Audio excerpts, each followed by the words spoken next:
Hi, Stuart Bruce here, and I am the Spare Time Property Investor. In these podcasts, I'm going to share tips, tricks, and lessons that I've learned and will hopefully help you, especially if you're still working the 9 to 5.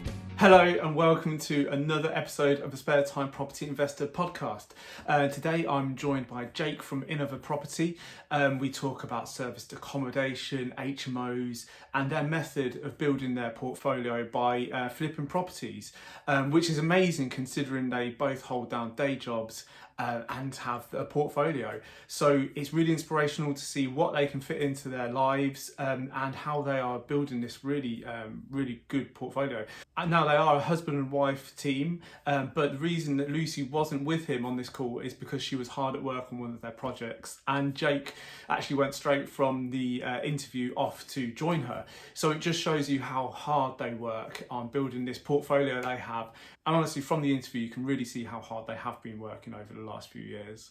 Before we get into it, I'd just like to say that a few more people have been subscribing to the YouTube channel, which is really appreciated. Thank you. Also, if you like this episode or other episodes, it'd be really helpful if you could give me a review or share it on your socials, something like that, just to help me spread the word. It would be really appreciated. One last thing, if you're watching the video, you'll notice that it's just a picture of me instead of it being a video. And it's because after a few minutes of the interview, I realised I hadn't turned the video on, which was really stupid, but we're already into it, so I didn't want to start again and kind of disrupt the interview. So apologies for my unprofessionalism and everything like that, but the interview is still really good and I hope you enjoy it. So thanks again, Jake, for coming on to the podcast. First off, it would be great if you could introduce yourself and what you're up to in property.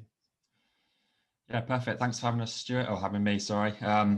So I'm Jake and I'm from Innova Property. So I'm one half of Innova Property. We're a Bristol-based property investment company, and we have quite a varied portfolio. So we focus on flipping properties predominantly, and then reinvesting the profits off the back of that into sort of cash flowing assets. So, we've done all sorts. So we've got buy-to-lets, we've got serviced accommodation units in the portfolio. We've got HMOs and also a grade 2 listed chapel that we're looking to convert into a high-end holiday home down on the North Cornish coast. So quite varied.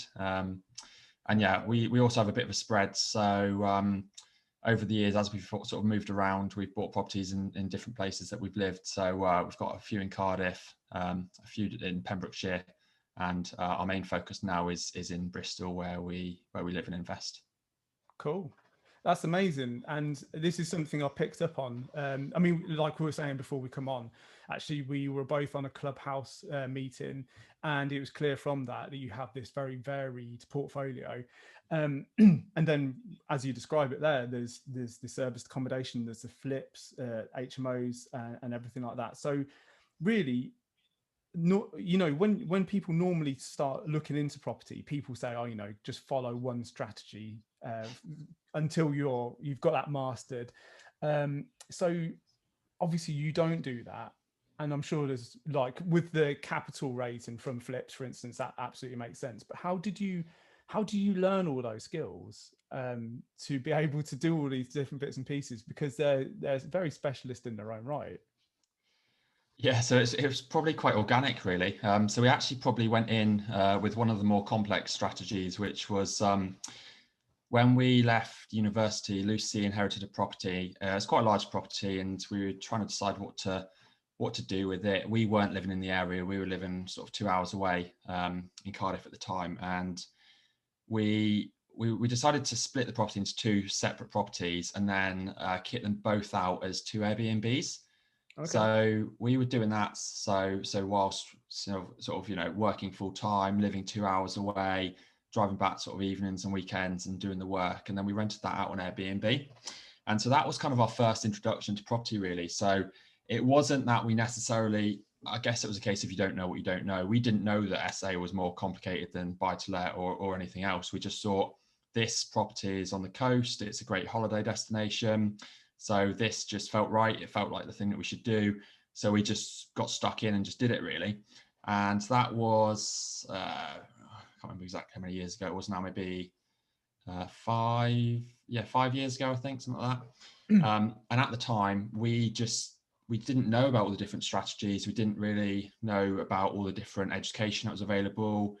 We didn't document anything on Instagram or anything like that. So we were very much just winging it, and we were just doing what we thought we could, basically. And then from then, it's just kind of grown organically, really. To start with, we didn't think, okay, we're going to be SA property investors, or we're going to be, we're going to focus on buy-to-lets or HMOs. We just really then just turned our attention to the next way of making money in property that we knew about, which was buying a property, doing it up and selling it on. And then essentially what we were doing alongside that then was taking the profits and buying.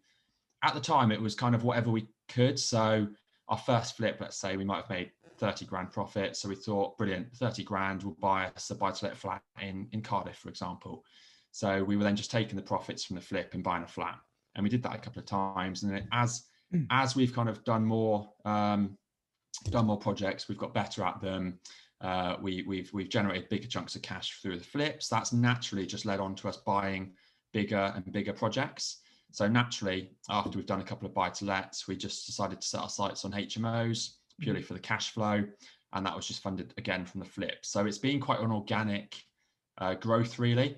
We didn't necessarily set out sort of 5-6 years ago and think, right, this is what we're going to do for the next few years. We just thought, let's just make some money from property in the ways that we know. And then one thing just led on to another, and it's just naturally evolved, really. But it's evolved into a very good portfolio by the sounds of it. And one of the things you're saying about, not kind of, just saying, oh, we do SA now, so then kind of going down that route. Actually, with coronavirus, if your whole portfolio was SA, you might have had a different experience of coronavirus, for instance. Yeah. So having that variety has probably been unintentional, but a very good thing to have in terms of spreading the risk and being able to manage when things go wrong, like coronavirus. So how that example, for instance, how did the serviced accommodation, how did that kind of fare during the lockdowns? Yeah, I'd love to say it was a strategic decision to diversify the portfolio and spread the risk across all the different strategies, but it was just kind of how it naturally happened. Obviously, you could always just you could write a book in a year's time and say that this is how to set up the perfect portfolio or something like that.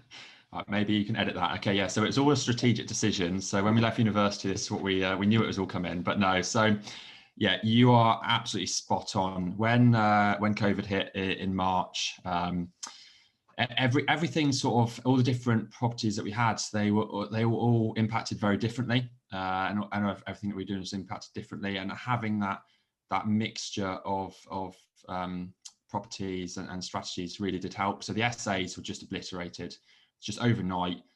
They just, all of the income just got sort of, the tap just got turned off from it. And luckily, the trusty buy-to-lets were there, just bringing in the steady income. And we had a HMO that was mid-refurb at the time.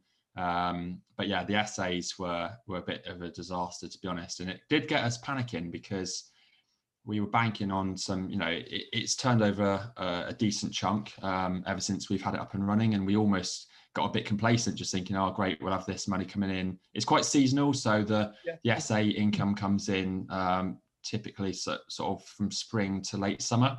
And then you get the holidays as well. So we were just getting cancellation after cancellation after cancellation. So at the time we sat down, we did a very, very thorough cash flow forecast. So we included all of the properties from all of our portfolio, income, outgoings, business expenses, all this sort of stuff. And we had a look at what cash we had in the bank, which luckily we did have some cash in the bank. And we thought, right, well, if all of our tenants give notice or stop paying or lose their jobs and everything sort of stops, then, we can ride it out for X amount of months. So it was a little bit stressful at one point. Luckily, we planned an almost a best, a base, and a worst case scenario. Yeah. And what actually transpired was better than the best case scenario that we sort of allowed for. The sort of mini boom in both the property market and also the sort of staycation market once lockdown was lifted really actually ended up working in our favour. So we pretty much caught up on any income that was lost once we were lifted out of lockdown, because everybody wanted to get out of the house and go away for a week or so. So in the end, it was absolutely fine. But it was a little bit nerve-wracking for a couple of weeks for sure. But I suppose because you had those other properties as well, although it might have seemed scary, that must have kind of eased that anxiety and everything. So yeah, no, it sounds like it's worked out really well. Yeah, and we were quite lucky. We had a lot on that we had secured at the back end of 2019 and early 2020. So since the pandemic's begun, we've been flat out really with various projects. We had a HMO conversion that was underway when COVID hit. So that was a little bit nerve-wracking, but it just meant a few delays really. It wasn't really too serious. The trades carried on and everything like that. We also had a flip that we just sold. So we sold it in January 2020, and we were just at the point of exchange, and then the buyers pulled out because of COVID for no reason. They didn't lose their jobs or anything. They were just nervous. And obviously I think all the different media outlets were quoting, the house prices were going to drop by 16% and all this nonsense. So they just saw that and just pulled straight out. Headlines. It's just headlines for them, isn't it? Like, of course they're going to say that sort of stuff. So that was a bit, So that was a bit frustrating, but it is what it is really. But yeah, so we've been quite busy actually. So we've managed to just keep our head down and just make the most of this lockdown, just to get some projects done really. Yeah.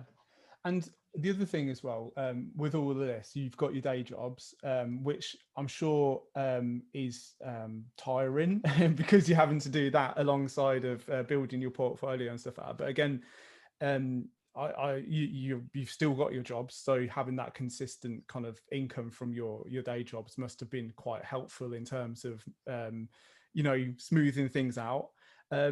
But also it makes me think as well. So you've been building this portfolio. You've got serviced accommodation, you've got the chapel conversion, you've got HMO 1 or 2. I don't know how many HMOs you got, but whatever. Buy to lets, all of this, all of these properties.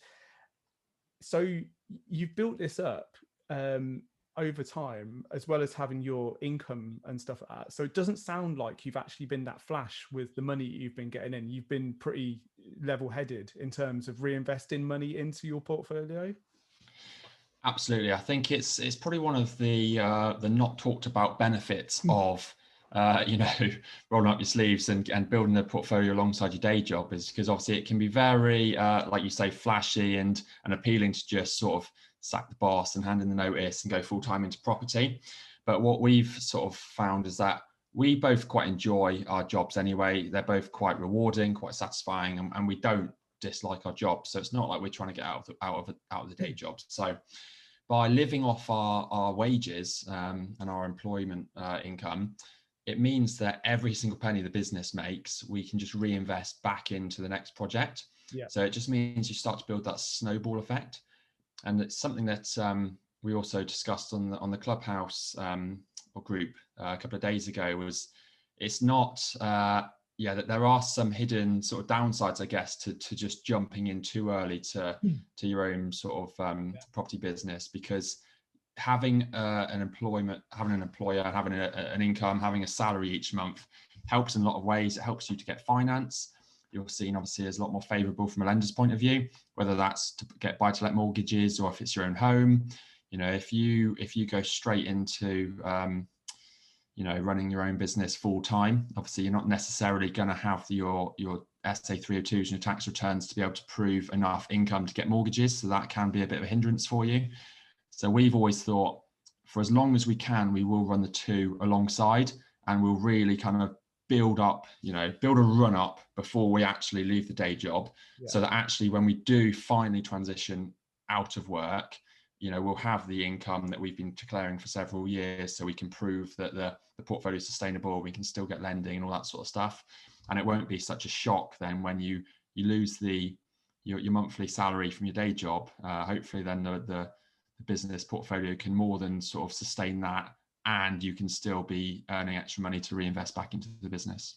Absolutely. No, it was interesting, wasn't it, on the Clubhouse? A lot of discussion around mortgageability, and I can't remember who it was now, but saying about making sure your tax returns show the income and everything like that. So so you have that evidence running up to leaving your day job, so then you're able to get mortgages. It's interesting. It can feel painful because you as a property investor, you don't, ideally you don't want to pay tax because you want to be more profitable so you can reinvest it back into the business. But obviously by not paying tax, you're obviously using the money in other ways, obviously respending it, which means you're not taking any of it out. So you're not putting it through your personal tax returns, which means that when you do come to leave your job, obviously it's been great. You know, in the lead up to it, obviously you've been very profitable and you've been able to reinvest it. But then when you leave your day job, you've got nothing to fall back on.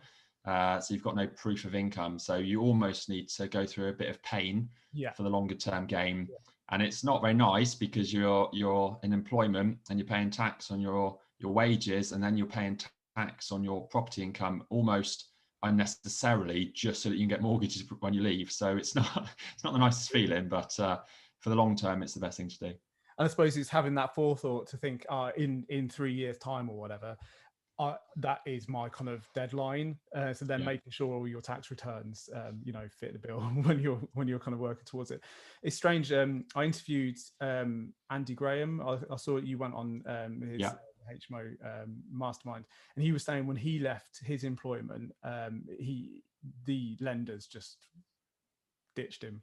They weren't interested one little bit. So it's great kind of hearing from these people who have been through that pain so we can avoid it. Yeah, and there's always a different angle. You should definitely consult all of your power teams. So speak to the accountant, speak to the mortgage advisor, speak to anybody else that's relevant to what you're planning to do and the strategy and your personal circumstances, because there's always an angle that you hadn't thought of. Obviously, we thought about the blatantly obvious one, which is the sort of the 25k minimum income to get buy-to-let mortgages, which some lenders have. What we didn't really think about, stupidly, was like our own house. And, if we wanted to move our own house, our affordability would take a massive hit because we're wiping our salary out of our yearly income. So obviously then that doesn't get factored in. So there's lots of different angles that you need to consider. Absolutely. That's one thing we're thinking about. We're thinking about moving, so we're ahead of it a little bit, just to make sure it's kind of we're going to be in a decent position to have a nice house. We like our house anyway, but kind of it's one of those things that we think at some point we'll want to move, so it's kind of maybe bringing it forward, so then we're in a decent position when we finally leave our jobs and stuff. So yeah definitely. So obviously you talked about the first property, which was inherited, I think you said, and then you split it and everything. Were you interested in property before that, or was it just as a reaction to getting that property? Yeah, no. So I mean, I've been interested in property from quite a young age. So my background is very much on the tools. So I worked for my dad's kitchen business and also other various sort of building and construction companies. So this was before I went to uni. So I was very hands-on, and sort of day to day, we were doing all sorts of home improvements and renovations. So I was quite hands-on from that point of view. And I actually went to university then and studied business, and so that's where I met Lucy. And Lucy loved the sort of the interior design side of it, and she also quite likes the customer service element to the essays. Putting fresh flowers and stuff in there for them and making sure they're happy, and becoming sort of like an Airbnb superhost and all that sort of stuff. So she loves that. So when we were actually in university, we were living in HMOs. So we spent 3 years in Cardiff living in HMOs. And it was actually that was the sort of thing that kind of sparked our interest and our kind of bit of a light bulb moment that actually property isn't just a hobby and something enjoyable by taking something around down and doing it up. You can actually make some serious money from it, because we were living in a HMO with 8 other students. So we were paying about 350 quid a month at the time, and that was sort of no bills included or anything like that. So we were kind of working this out and thinking, this landlord's earning sort of circa 30, mid £30,000 per year from this one house.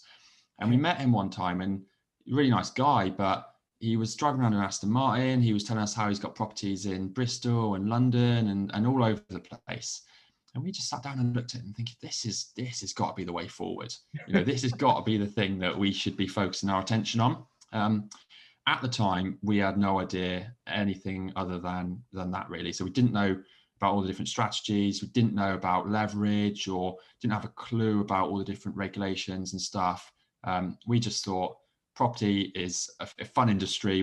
I obviously liked it, and it's a good way to make money. So somehow property is going to be the focus for us. And then, so a year after leaving university, obviously Lucy inherited the property. So we decided to just give it a go, essentially, and convert it to Airbnbs, and went away from there, really. Yeah, it's fantastic. I think it's great having that kind of exposure to being on the tools and stuff like that when you're younger. But obviously, you've done a lot of learning since, and you've gained a lot of experience from doing all the different strategies you've been doing. It's fantastic. Did you have any other training once you started getting into it more?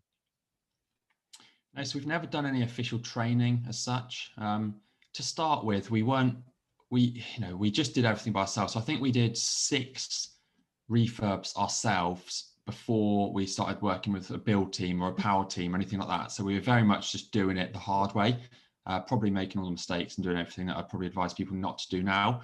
But I think the saying is you don't know what you don't know. We didn't know anything other than what we were doing. So we just sort of plowed on doing it, really. And now I guess the biggest source of education for me has been podcasts. So we've never paid for any education as such. Obviously, we are part of the HMO mastermind now with Andy Graham and Jade from BSpace, and that's been invaluable. And that really, we decided to get involved in that to help propel our business forwards. Now we're getting to a point where actually it's more than just us doing one refurb at a time. It's becoming more than that. So it's great to be masterminding with like-minded investors, most of whom have huge portfolios and are extremely successful. So it's been really, really valuable for us. But really, because of my day job, as I was mentioning to you just off air then, so I look after the south of the UK for a kitchen franchise. So I'm field based. So before COVID, I was spending a lot of time on the road. So we're obviously based in Bristol, but I could be in Essex, Kent, up to Manchester, where our head office is, down in Exeter, all over the place, basically. So I'd be spending a huge amount of time on the road. So I used that time and that opportunity to just consume as much as I could in the way of podcasts.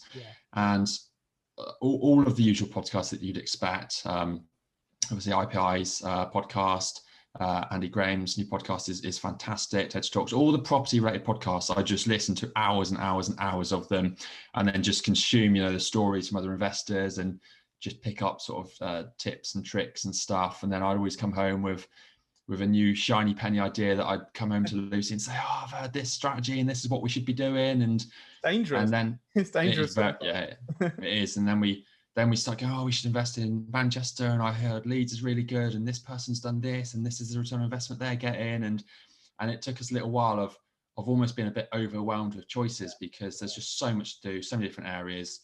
And in the end, we said, actually, what is our skill set and what is our USP and our competitive advantage, and what are we bringing into this? And actually, what we do well is actually the hands-on stuff, being the boots on the ground. It's the sourcing, it's the project management, it's the pick up the tools if you have to fit the kitchen. It's Lucy being on hand to manage the tenants, and that's what we do really well. And you can't do that from 4 hours away. So we just decided that while Bristol is a very, very competitive market, house prices are quite high down here, and it is tough to source good deals. It is like finding a needle in a haystack.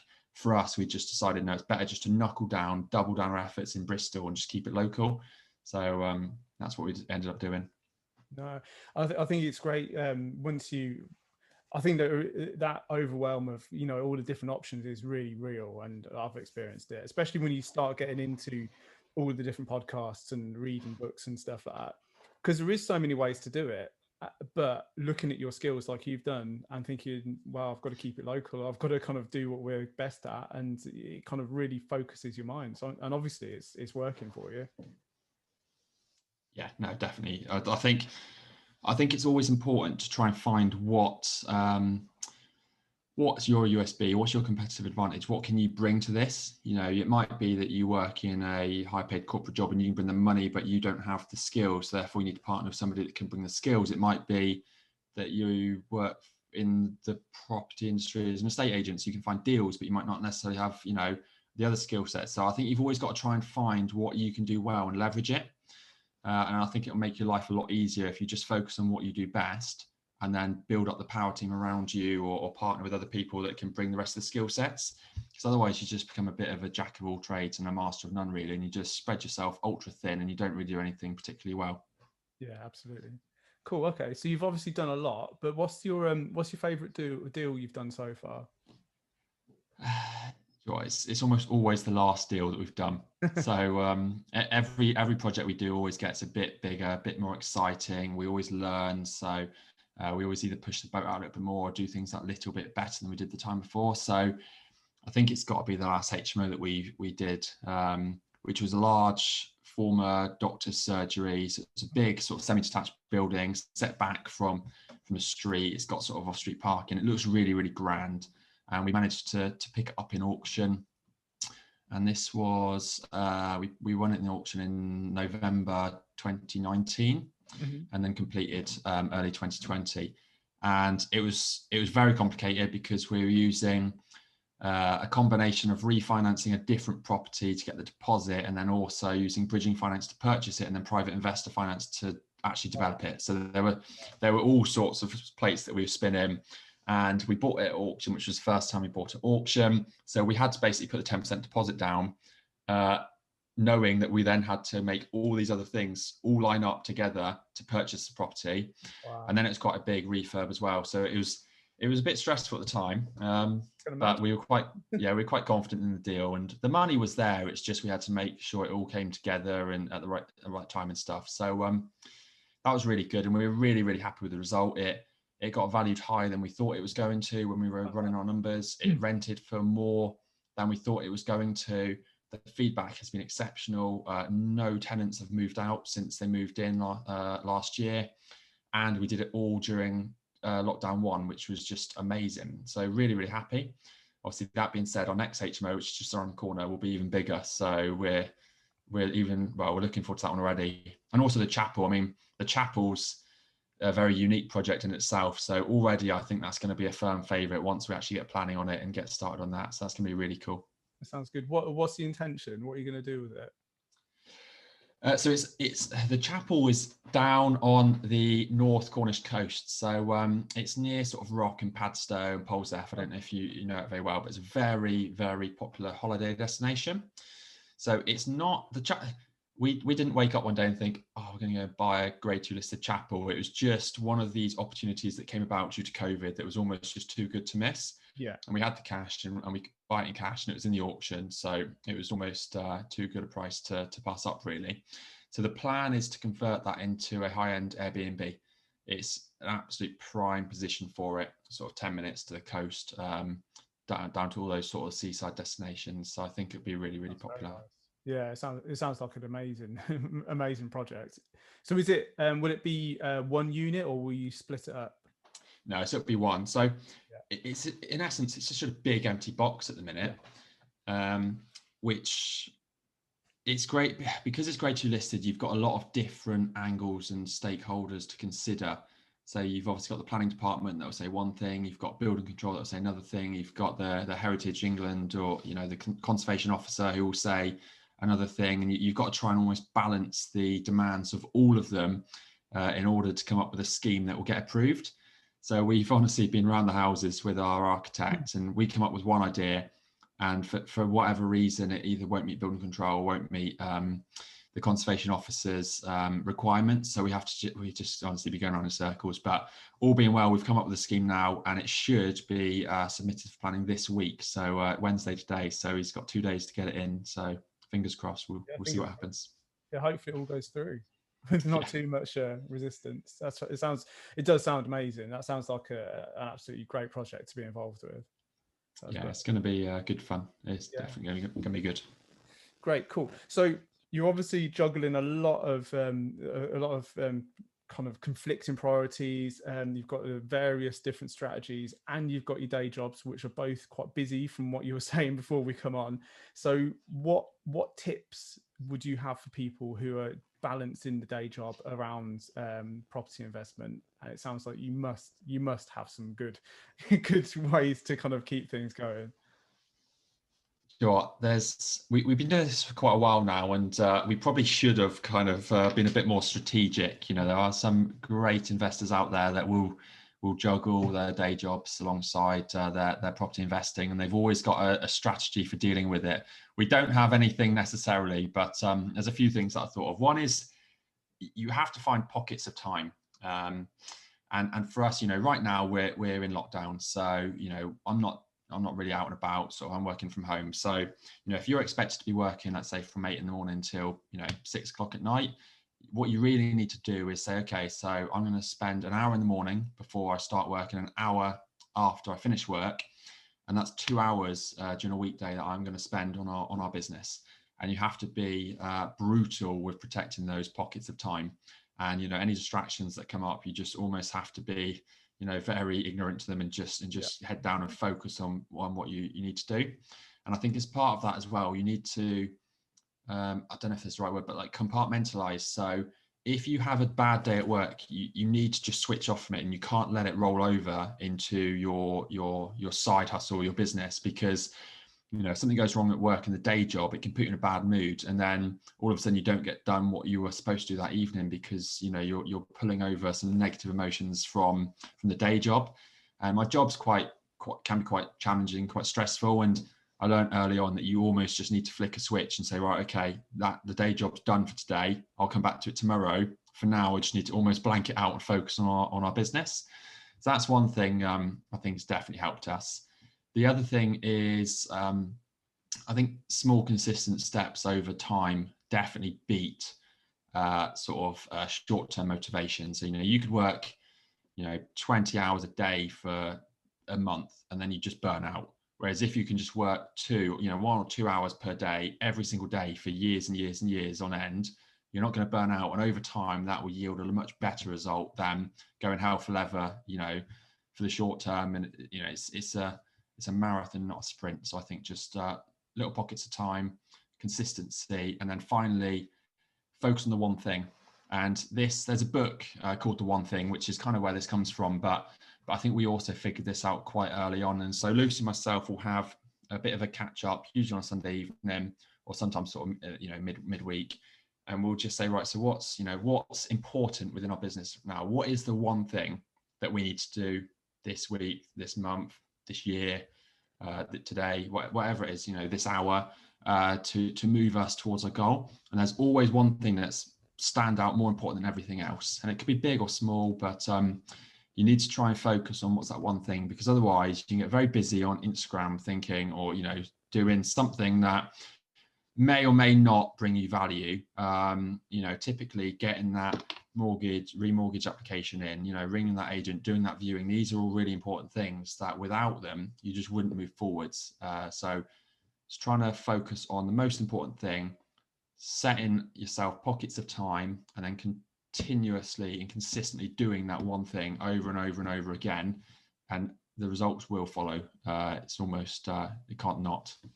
Yeah, absolutely. I think they're great tips, and I tell you what, they're things I've heard so many times put in different ways, but they're things that I think are just so true. Not just in property business and other kind of you know, pursuits as well, but yeah, really, really good tips. And from people who you must have kind of drilled that into your kind of day, your week, your month, you know, just being consistent for you to be able to build up the portfolios that you have. So yeah, fantastic. Absolutely. Have you got any books that you kind of go back to or you'd recommend? Yeah, so one is the One Thing. I can't remember who the author is. I never remember the authors, but it's like a yellow book and it's just got a big one on it. So the One Thing is great. I've read it recently, but actually when I read it, I was thinking, do you know what, this is spot on, because it is true. And also the 7 Habits of Highly Effective People. I think that kind of almost summarizes all the different techniques and tips and tricks, and it almost condenses it. And I think that book calls it First Things First, or start with I can't remember what it calls it, but essentially it's the one thing, but just rephrased. And And you do realize that when you read these books, is a lot of them have very similar themes that run throughout. And that's so a really old book as well. very old. Yeah, and it still holds. Yeah, it's a really good book. Yeah. So no, I think they're good because they're also relevant to anything, not just property. It could be a day job, could be absolutely anything. I think they're quite generic, so they're definitely worth a read. Yeah, and I think a lot of other books, you like newer books, kind of rehash a lot of the stuff that's written in the seven habits sure. and things like that. So yeah, no, they're really good books. The one thing as well, I read it years ago now, I think, when I first started getting interested in property, and it's one of those books I probably should go back to to just kind of keep that kind of focus and prioritizing, what's really going to kind of move you forward in mind. That sounds like a good thing to kind of read. Do you use any tools or software to help you manage? The two main ones we use are Google Drive, and I use Evernote. So Google Drive and Evernote, the reason for them, and I guess it's relevant to anybody, but when I was sort of out and about on the road a lot for my day job, if I had a call with, let's say, a utility provider or a valuer or a lender or the mortgage broker or anybody, if you needed a document and it was at home and you weren't going home for 2 or 3 days, you've lost 2 or 3 days before anything moves forwards. So for me, it's really, really important to have all of those documents at your fingertips. So Evernote's great because you can just write anything in it. So all that really boring stuff. So all of our properties, if there's like a meter number or the account number for the utilities or something boring like that, it's always written in Evernote. So if a tenant calls up and says, I've got such an issue with X, and I can then just call up the provider or whoever it is and be on the phone and then just access the information that I need off my phone, off Evernote, which is amazing. And then Google Drive just for sharing documents. And we share Google Drive links with all sorts of people. We use that over anything now. So Lucy and myself obviously upload all the documents to it. And then if we've got a reason to share photos or spreadsheets or whatever, we just send somebody a Google Drive link and then they can just dip into it as well. So those two, I think, are key for us. Absolutely. No, great pieces of software. And I think especially when you're, like you're saying, on the road and things like that, it's absolutely vital to be able to access those documents because, like you say, you can't lose 2 days. You can't lose 2 days because it's so frustrating when you're waiting for other people to respond and come back with solutions to problems and stuff like that. And then you can't then be part of that kind of slowing everything down. So really good. The conveyancing process is long and drawn out enough as it is without you adding a day here and a day there. Obviously, if every time the solicitors communicate it's 2 days, then you spend 2 days getting back to them, and then the broker spends 2 days, and then the lender spends 2 days, all of a sudden you're losing weeks. So typically we'll try, and if an email comes in from any of our power team, it will be dealt with that day, just so that we're not the ones holding it up. Yeah, and you almost want to have that kind of ability to be on the high ground and say, well, I got back to you within half an hour. I've waited for 2 days. What's going on? It's one of those things, isn't it? It sets precedent as well. Absolutely. If they email you and you're back to them within 30 minutes, even if, so for example, I could be driving to London and I could get a call, I will pull over in a service station, fire up my laptop, and it's just on Google Drive, and I'll just send it straight away and then go on with my day, and it's done. And then nothing's held up. So it's you can try and make the process as quick as possible. Absolutely. No, really good. Cool. Okay, so you're obviously working really hard. You've got the day jobs, you've got the this growing portfolio. So it's obviously you're working towards something. So what will your life look like when you've achieved your goals? It's a good question. That it's. I don't think. Or you just got to work endlessly. I don't think it would look drastically different to what we do now. We genuinely actually enjoy renovating properties. I would class it as a hobby as well as a sort of career path. So we will always do what we do. I think the difference will be is that we'll have the freedom of choice to pick and choose the projects that we want to do, and also pick and choose the roles that we do if we are still working, or whether that's more of a, I don't know, whether it's a charity-based role or a non-profit role, or whether it's just a short-term role. We will just have the choice. and interspersed between all that, I think we'll just have the opportunity then to do more traveling and just enjoy life really, and just enjoy the finer things in life, and use property as the vehicle to get there. I think genuinely, even if there was no money to be made in property, we would still probably do up the odd house here and there because we just love it. But I think it's the freedom of choice to work because you want to, not because you have to.